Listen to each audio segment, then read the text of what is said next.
Student loans in the US is another interesting topic in which we receive a lot of questions in our Fiqh Council, AMJA, the Assembly of Muslim Jurists of America, about the status or the ruling of applying for student loans.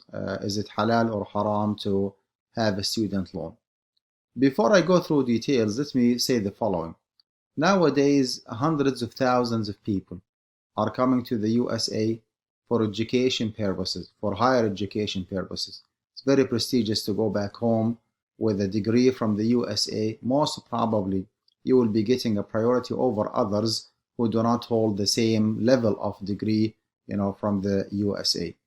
People actually spend or invest a good amount of money to stay in the US and to get their degree. Having said that, how about Muslims who are living in the US? Is it possible? Does it make any sense that Muslims living in the US are deprived from their higher education because of lack in fund, because of being unable to afford for their higher education in the US? Logically speaking, put aside the haram and the halal issue, because that inshallah will be discussed in details, but common sense, it does not make any sense whatsoever that American US Muslims living in the US are deprived from their education because of being unable to afford for it. So there must be a solution.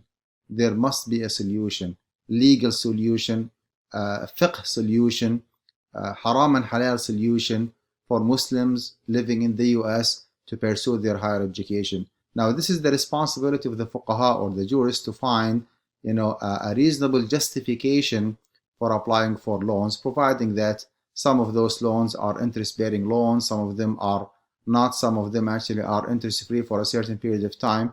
What we will be discussing here is the following.